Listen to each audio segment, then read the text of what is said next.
in listen-only mode. Good afternoon, everybody. I'm Amber from the Enbridge Ride to Conquer Cancer. Thank you so much for joining us on this very exciting and informative webinar brought to you by Ride to Conquer Cancer sponsor KPMG. We have three awesome panelists today with us with some 1 month to go preparation tips from a veteran rider, motivating last-minute fundraising tips, and some on-event logistics information that we know you are excited to hear about. I'd like to introduce you to our three speakers today: Pete Heimler, KPMG Team Captain, Clements, Community Engagement Specialist, and Kristin Trempner, Corporate Engagement Specialist. Thank you all again for joining us, and I'd like to invite Pete to kick it off. Greetings, everyone. Hopefully the weather's treating you well in Alberta. I heard you had some interesting times yesterday, but the trend is looking good. We had a fantastic ride in Toronto. You're really going to enjoy the ride experience this year. The organizers have done a fantastic job, and some of the new features with the ride will provide you with a great ride experience. Just over a month to go. So today I wanted to give you three good ideas for you to complete before Ride Weekend comes up in early August. And the first one is complete your fundraising, keep on training and organizing and packing up your gear and getting ready for a Ride Weekend. So let's talk a little bit about fundraising. This is the time when fundraising really starts to amp up again. You notice when you start off, you get a lot of early donors, your mom, your grandma, your best friends, they all kick in early, and then your fundraising kind of levels off and you go into a bit of the doldrums. So what you want to do now is kind of reintroduce that hockey stick to your fundraising curve with a month to go. And it's really going back to some of your donors. If you're a veteran rider, you know who they are. They've been with you for the last couple of years that you've been doing the ride. And I find with my veteran riders, veteran donors, they're good year after year. So it's just a matter of getting back to them and pressing them for donations. And usually they don't take it personally. They just say, I've got so many email address or email to contend with, and so much other things going on in my life. And Pete, why haven't you come back to me? So don't feel shy about approaching your veteran riders, because they want to, or veteran donors, they want to donate to you.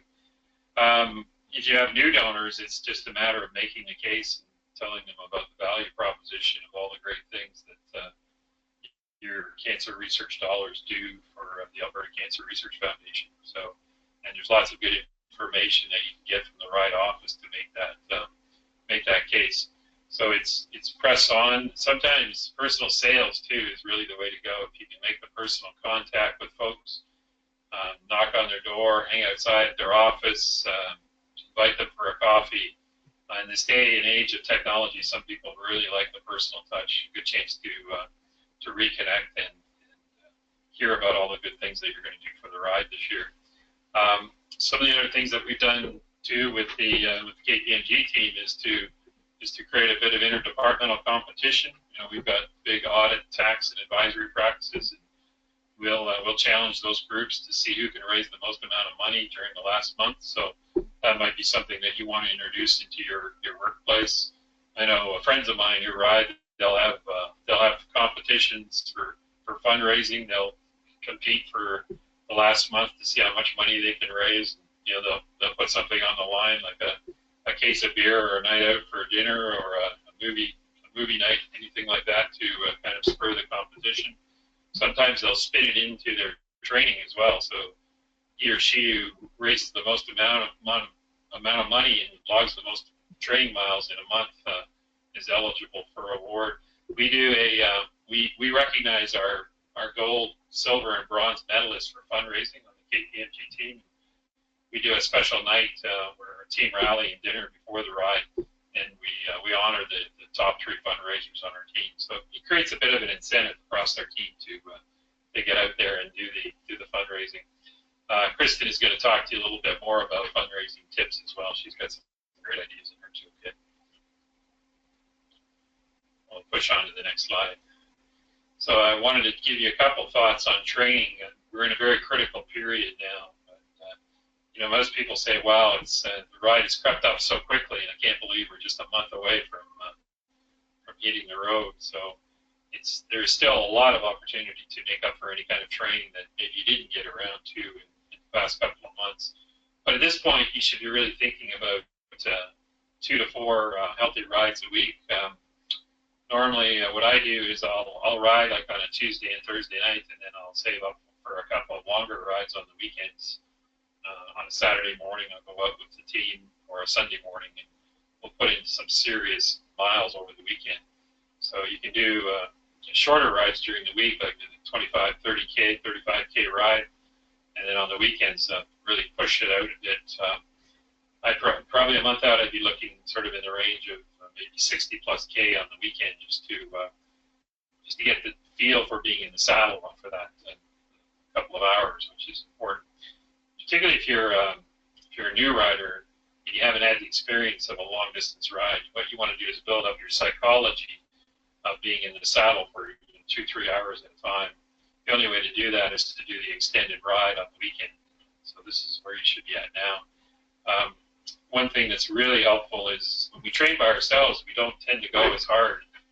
There's some research that's been out that if we ride with a group of people, we tend to work about 20% harder, and we're more apt to keep to our schedule if someone else is holding us accountable. So I know with Team KPMG, we'll say we'll send out the all points bulletin that we're doing a Tuesday night training ride. I always sign it off: are you riding or are you hiding? So it tends to promote the participation in those training rides. So team rides are great. You tend to work harder, you tend to go faster, and you tend to go because you're feeling that mutual accountability, which is great. So if we flip to the next slide, you'll see a sample training program. So we're about 5 weeks out now, so we should be looking at sort of those 65-kilometer distances, for the longer weekend rides.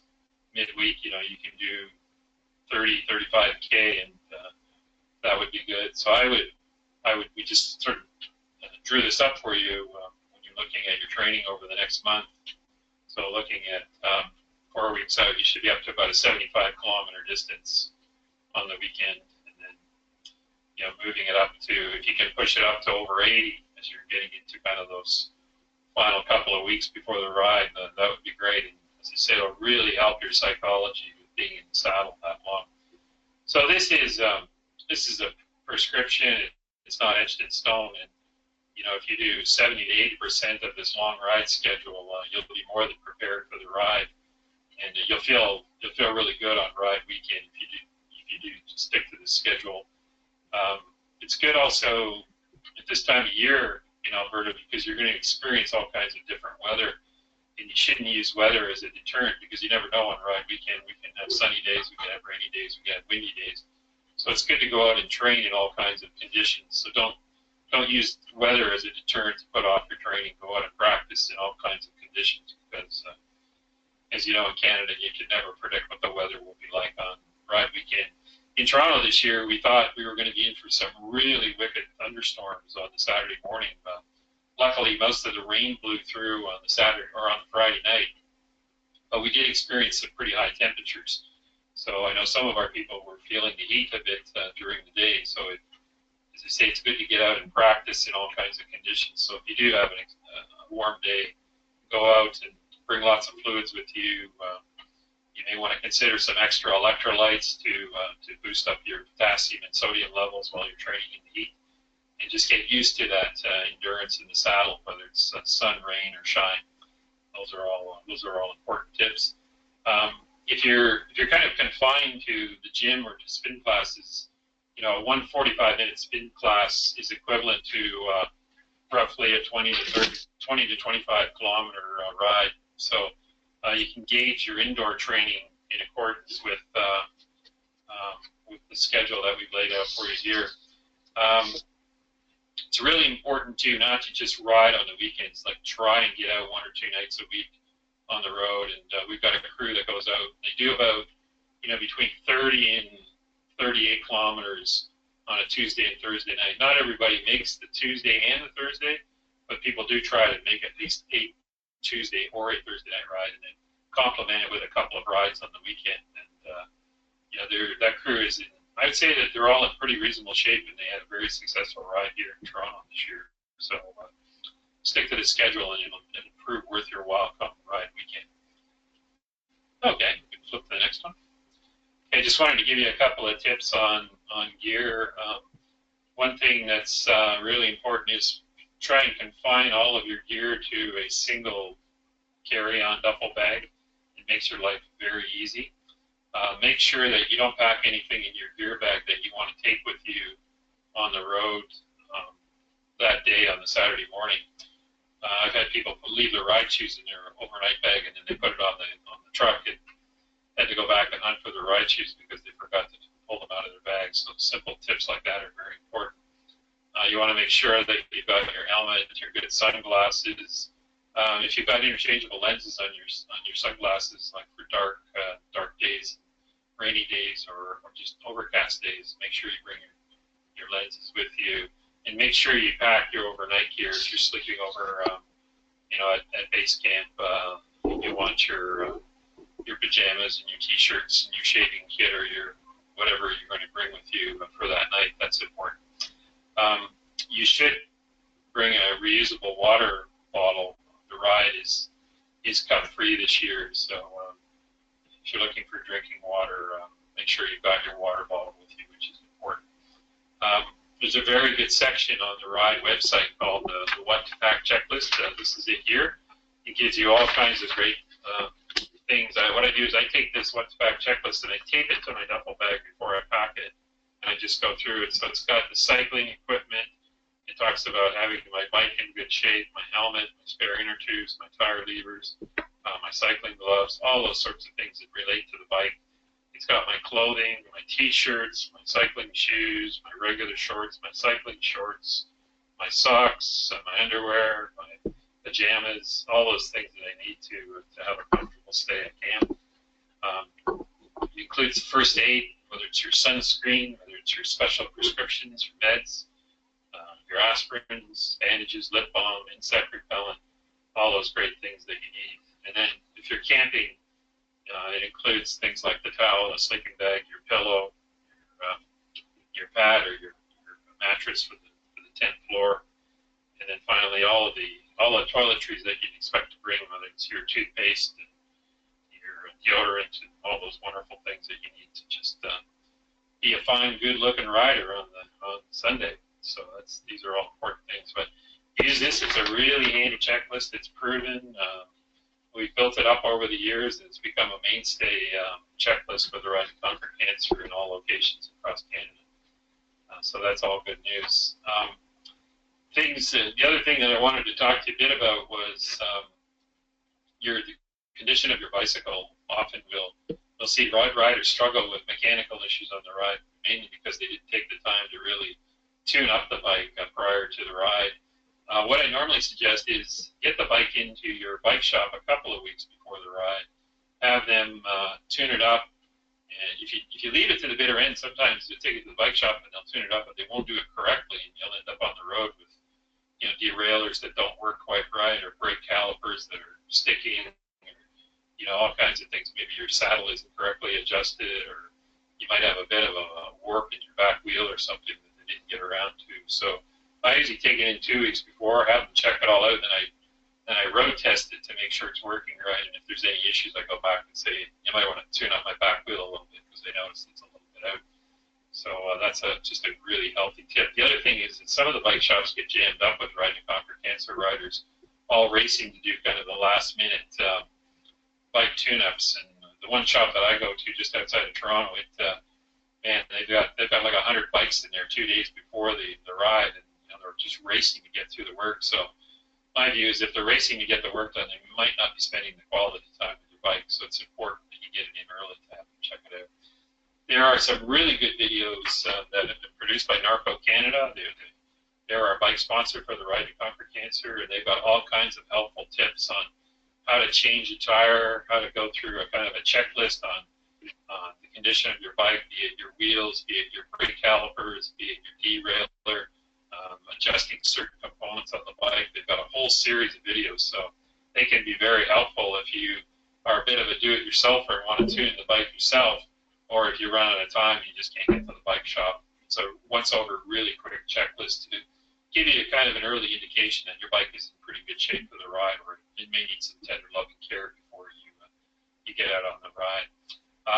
Some of the more notorious parts that get a lot of wear and tear that you really want to check out is your bar tape. It's really good to have quality bar tape because bar tape comes in sort of all kinds of grades and qualities now. I mean, some people can just go with basic electrical tape, which is pretty rough on the hands, right up to some of the products that are produced by Specialized and other companies like Lizard Scheme, which produces really, really cool bar tape. It's very comfortable on the hands. That coupled with a good pair of gloves that are got a gel pack in it will really take the pressure off your forearms and your elbows and your shoulders over a long run. You want to check your brake pads. I checked mine this year and I noticed that on one side on my front brake, the left pad was really worn down for some strange reason. I guess my wheel was a bit out of kilter, and so I got that changed up. Those are good. You want your brakes to be in great shape for any kind of descents or downhills that you may experience. A chain is an interesting thing on a road bike. You know, if you take a chain that's been on the bike for a couple thousand kilometers, if the bike's a few years old, the chain will actually stretch. And when it stretches, it reduces the accuracy of how well the chain shifts through the various gears on the bike. And sometimes it's really difficult if the chain is really worn and stretched to get it to line up correctly with the derailleur and with the rear cassette. So if your bike has got a few years on it and a few thousand kilometers, you may want to spend the money on get it replaced. You know, a good chain will cost you anywhere from about $50 to $90, and plus the install. And it's well worth the money if you haven't had it done. It's well worth the money to buy a little bit of degreaser and clean up all of your moving components on the derailleur, the cassette, and the chain, and just get that grit out of it, because it will spin a lot easier, and it will reduce the wear and tear on the bike itself. And your shifting will be accurate, and the last thing you want is a bike that isn't shifting well as you go up the hills. So those are just a few bike tips for you. Make sure you've got additional tire tubes and those sorts of things to bring along in case you get a flat. But I tell you, the support along the way for mechanicals breakdowns has been fantastic. The on-the-road provisioning is amazing. So it's as soon as you pull over to the side of the road, it's not uncommon to have a motorcyclist pull up and ask if you need any help, and the crews are there to provide you with tire changing and all the rest of it, whatever you may need. We actually had a rider last year who had a bit of a fall, and the wheel was bent, and there was an on-the-road bike shop that pulled up in a van, and they were able to replace the wheel, lock, stock, and barrel. So we were back on the road in about 20 minutes. So you can just see the quality of the support that we had along the way. So those are just a few helpful tips for you, and if you have any questions for me, feel free to hook into the chat line, and I'll be on the line throughout the call. Thanks.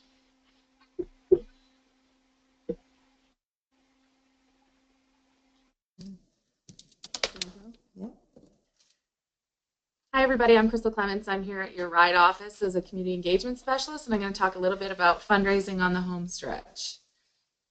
We could just go to my first slide. Oh, there we go. So you've asked people and you've started your fundraising.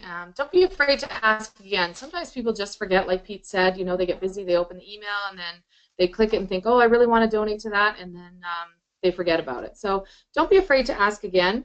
They just may need a reminder. Also, if you don't wanting to say ask a second time, maybe you can phrase it as an update on how you're doing, on how your training's going. Just give them a little idea of how things are going with you as you prepare for the ride. You can also phrase it as a thank you to them, to the people who've already donated to you, to say thank you to the people who have participated and helped you out, and hopefully you can get those other people on board as well. The next thing there is to have you asked everyone in your network. Sometimes we ask the people, we tend to only ask the people that we know are going to donate to us or that we think will donate to us, but we don't know everything that people have gone through and what's happened in their families, and sometimes the people that you don't think are going to donate to you are the ones that give the most, and sometimes the people we think are going to donate to us don't donate to us. So it's really important to ask everyone in our network for those donations. And did you post it on Facebook? You know, tell people why you're doing the ride. It's really important to understand why you got involved. involved with the ride in the first place. A lot of us have gotten involved because we've been touched by cancer, and those stories are often very meaningful, and it brings out that compassion in people and causes them to want to donate. So it's really important to tell people why you're riding and to get that out on Facebook. And creating a challenge, I like this one. You can do it with your work, you can do it with your family, you can do it with your friends. If your brother donates, say to your other siblings, brother Jimmy donated, and you guys haven't donated yet, and call him out on it, and do a little bit of a challenge within your family or within your coworkers, and just say, listen, so and so donated this much to the ride, and create that little bit of a challenge within your different groups and different demographics. Offering an incentive and doing it outside of an ask event, such as doing a pub night. You're going to go for beers and burgers anyway, so why not make a fundraiser out of it? You can do a paint night, which are very popular here in Alberta right now, where you do learn to paint and have a glass of wine. Those are very popular, so we've turned those into fundraisers here as well, which is a bit of an incentive for people, because then they get to do something fun as well. As well as fundraising, so it's a really a fun thing to do. And then, of course, the last-minute garage sales. Everybody has to clean out their house and get all those things that have piled up over the winter out. So to do a nice last-minute garage sale, you can do it as an individual, you can do it as your team. A lot of people, have paired up to do it, so it's great. And then your everyday tasks. So, like I said, the paint night, the garage sales, the different things that you do on a normal basis that you love to do, you can turn those into fundraisers. We find those to be very helpful as well. Just on to the next. And if you do all of that stuff and you've done your personal page and you've gotten everything out there, you've done the Facebook, you've done the Just Asks, you've tried a different couple of getting out of your comfort zone events, and maybe a pub night, and all of that doesn't work, we still have one last little thing that you can do, which is the delayed self-pledge. And what this allows you is 60 extra days to do those events, to get those last-minute donations in from your friends and family. And it allows you 60 days from the ride day to get those donations in. So we encourage everybody, if you're not quite there, we want you to be at ride day, so to do the delayed self-pledge. And yeah. And then the last thing is, after the ride, if you do the delayed self-pledge and you still are looking for some ideas, throwing a thank you summer barbecue to all the people who, did donate, and anyone who would be a potential donor, have them out and just celebrate all you've accomplished with doing the ride. So yeah, those are some of our tips and tricks, and I'll turn it over to Kristin. She's going to talk to you about last-minute logistics. Oh.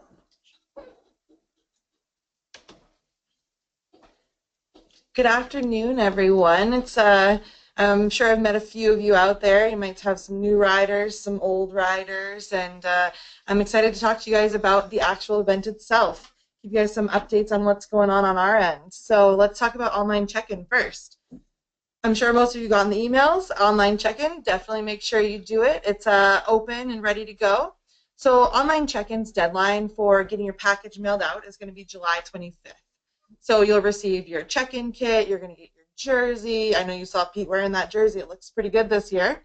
So definitely make sure you do that check-in. You'll be so much more prepared once you come that Saturday morning, ride ready. Won't have to worry about doing check-in. It makes it a lot easier. So check that out. It's in your participant center. Once you log in, it's right underneath your progress.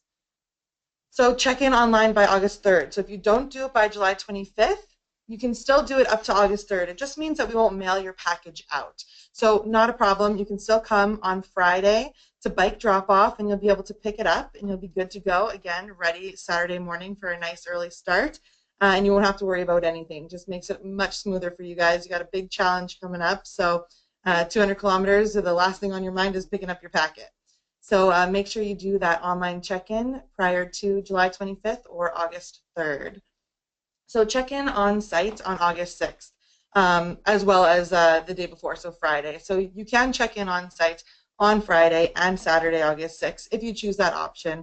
Definitely plan to be there early on Saturday morning. There will be lineups. We want to make sure everything's in order, so check that out as well in case you do miss that online check-in. But I know you're all keeners out here in Alberta, so we'll make sure you do that online check-in prior to the event. Next slide. All right, so this is Friday, the day before the big celebration, and that's going to be bike drop-off and check-in. So you can come out to Canada Olympic Park, come see Crystal, myself, and Amber, and the rest of the ride team, and drop off your bike. You can drop off your gear. You will not, one thing with your gear, you will not be able to access your gear once you do drop it off on Saturday morning until you get to the actual campsite. So whatever you drop off on Friday, just note that you aren't going to be able to get it until you make it to camp on Saturday afternoon. So, but totally, if you want to come drop off your gear, do it. Come see us, pick up your packet. Of course, re-register for 2017 because I know you guys are all excited about it.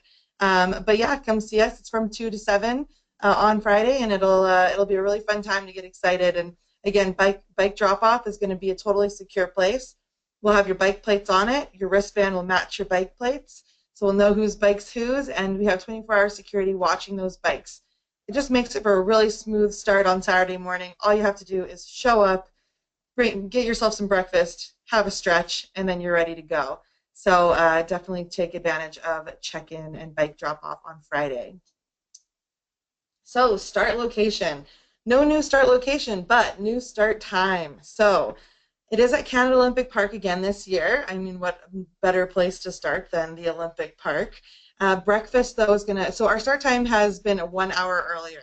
It is at 7 a.m. this year, so a bit earlier, but we want to get out before the traffic gets started, and hey, that means more time at camp, right? So definitely make sure you're there early enough. Breakfast does start at 5:30. Check-in will start from 5:30 to 6:30, and then that opening ceremonies will start at 7 a.m. sharp. If you've done the ride before, you know we're pretty good at starting on time, so make sure you're there a little bit early. The parking details are found on the website. So once you get to the website, if you go to the tab about the ride, it is right underneath that in ride weekend event details. So all of that stuff's going to be found there. So check out parking. We do have overnight parking and we do have hourly parking, and it is at no cost to you. So take advantage of that. Next slide. All right, so let's talk about along the way. And before I get into this, I just want to reiterate again for along the way what Pete said is that we will be a cup-free ride this year. So make sure you have those water bottles on you and you're able to, just keep refilling those because that will make it for a much smoother event with it being cup-free. So let's talk about those pit stops. We all know there's 3 pit stops along the way. So on top of that, you've got the lunch stop. I like to say about every 25 to 35 kilometers, you have that stop along the way. At those pit stops, we've got washrooms for you. There's medical support, snacks, water, bike tech, of course, including our official bike partner, Norco Bicycles. So on top of that, you've got all this support, and it's all out there on the road every step of the way. One thing, bring your own pump and a spare tire. I definitely say to bring some extra tubes as well. However you want to do this, make sure you are prepared. There are people out there to help you, but the more prepared you are, the easier it's going to go. There's going to be sweep vehicles along the route as well. So don't not take advantage of those sweep vehicles if you want to. They're totally there for your safety, for medical purposes, in case you get a flat and you need to make it to the next bike tech support, anything like that. You definitely have that support out there. Or maybe, you need to stop from one pit stop to another. Again, those sweep vehicles are there for your safety, and they're there to keep you going. So remember the rules of the road. Definitely pass on the left. We've got those big shoulders. We don't have the route yet, but as you know, the shoulders are quite big going through the Bragg Creek area if we do go through there again. But just make sure you're going onto the left and verbally calling it out. The roads will be open to traffic, so stop at lights, stop at stop signs. Just make sure you're being safe out there because you definitely want to be aware of yourself, but you want to be aware of all the bikers that are out there as well as all the cars out there on the road. If you haven't started training on roads and just on paths, I would recommend definitely making sure you feel comfortable being out on the road prior to the event. Next slide. All right, camp. Camp, as if you are a return rider, know this is definitely the best part of the event because it's the big celebration of your journey leading up to this entire event. And it's going to be, again, at the Centennial Arena down in Okotoks. All this information is also on the website under those ride event details, but it will be a fun time at camp. There will be parking at the Foothills Composite High School.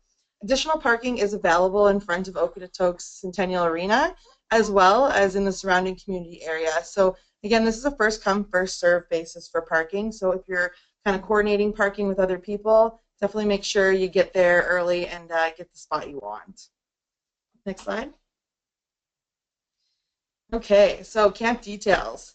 It is open to your friends and family from 10 a.m. to 8 p.m. They're there to cheer you on when you get there. They're there to hang out with you guys and definitely enjoy the day. Fingers crossed for great weather, so it'll be a really fun time.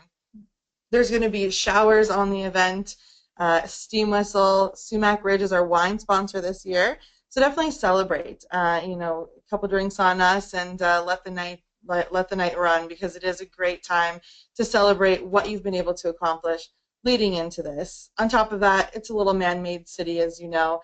It's got, like I said, those showers. It's got tents. We've got massage tents for you. We've got the yoga tent set up for you, but definitely get in line for that massage tent first. It does get a little bit more crowded than that yoga tent sometimes, so make sure you get your fair share of the massage out there to relax after that first day of riding. So dinner service will be for the riders, and it'll begin at 4:30. So the camp show in the main dining arena is at 6 p.m. So you can hear all about the incredible work that your funds are doing, as well as from the Alberta Cancer Foundation. Hear from survivors, fellow riders, and recognized fellow riders that are recipients of fundraising challenges. So we'll definitely have the details of our industry challenge that we've been pushing out to you guys, as well as our community challenge, which of course gives you guys infinite bragging rights for the rest of the weekend. So come check that out and make sure your team is getting on board with those challenges. Next slide. All right, so let's celebrate on Sunday. So Sunday, again, just to reiterate, on the route is going to be a lot like that first day with everything on it. And once you get to that finish line, who doesn't love riding through Canada Olympic Park on a big screen after riding over 200 plus kilometers, raising over $2,500 for cancer research, and being on our way to conquering cancer in our lifetime? So definitely use Sunday as a celebration, because that's exactly what it is. So invite your friends out, invite your family. Everyone can begin arriving around 11 a.m. to celebrate you guys coming in and the epic 2-day journey that you just took. Again, it's going to be at Canada Olympic Park for the celebration on Sunday, and there's going to be food, steam whistles out there. Sumac Ridge will be out there again as well, and you can definitely purchase tickets for your family and friends so they can really be a part of this kind of celebration and end of this journey with you guys. Next. All right, so once you guys have arrived, after you ride in, definitely make sure you pick up your gear bag if you did check it again at camp on that Sunday morning. Grab a steam whistle beer, Sumac Ridge wine, enjoy the meal. You definitely earned it. For those of you who it is your first time, or you've done this 5 times in a row and this will be the 6th, you definitely know that feeling never changes. It's definitely something that is quite incredible, and you've earned everything that you did. So get a massage if you'd like. There'll be some masseuses there. And take a picture in front of the I Conquered It backdrop with you, or with or without your bike. Definitely try to get that bike in that picture. I don't know if some of you have seen those pictures before, but they are pretty epic to raise that bike above your head and say, I did this. So take advantage of that. Next slide. All right. So that was the weekend. So I'm going to just pass back over to Amber. She's going to check out the questions and field them out to us to answer for you.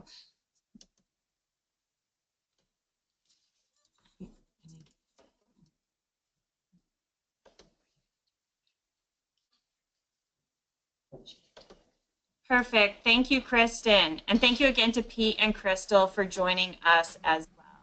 We'd like to say a big thank you to KPMG for presenting this webinar. We would now like to open it up to you all for a few questions. You can submit a question by using the question section of your webinar control panel.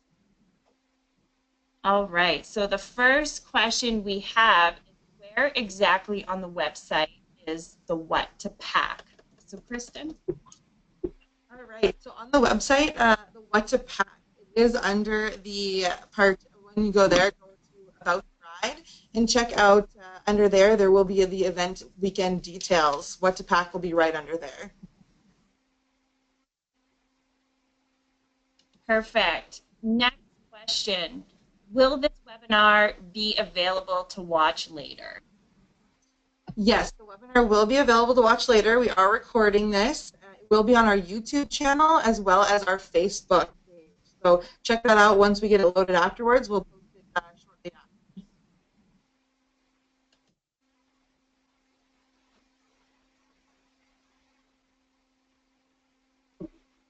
Has the route been decided and how can we get it? The route has not been released yet. So it will be out 4 to 6 weeks prior to the event. It is the most anticipated thing with the event leading up to it. So don't worry, you will definitely get an email about it. Once it has been released, it'll come with the Google Maps version of it, where the pit stops will be, as well as the elevation chart. So you'll have a good 4 to 6 weeks to actually go out and train on the route if you'd like to. Okay, so can we get a copy of this presentation? We did that. Next question. I have an allergy to dairy, but online check-in doesn't have an option to submit this. So when it comes to dietary restrictions, we do have vegetarian options as well as gluten-free options.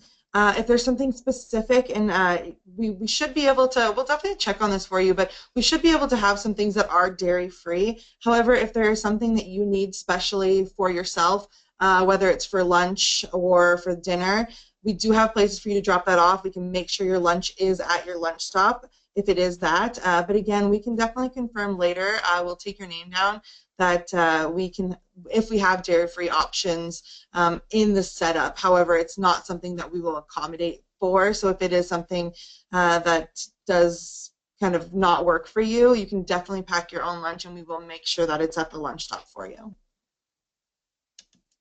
Can family attend the opening ceremonies? Yes, family can attend the opening ceremonies in the morning. It is something truly incredible to see. So if you haven't seen it yet, or your friends and family especially, it's probably one of the most emotional ways to start an epic 2-day event. So definitely bring your friends and family out to come check out open ceremonies and cheer you on as you start your day. All right, the next question is, where do you suggest friends and family go during the day? And is there a map with cheer stations? So during the actual day while you're riding, there will be cheer stations set up. We will have those locations under those ride event weekend details once those get established. So they can go to the cheer station, they can go from one to the other to keep following you on your journey, and then they can meet you right at camp. What time will the route open for riders on day 2?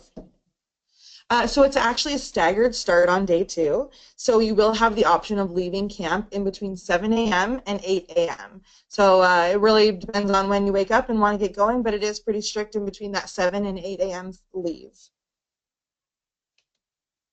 All right, so next question is, if you are a survivor, I believe you attach your flag to your bike. Is this sent out if you do online check-in? All right, so with the survivor flags, yes, you definitely do. They're probably one of the most important things we see out there on this route. So once you registered for the event, you would have checked off that you are a cancer survivor.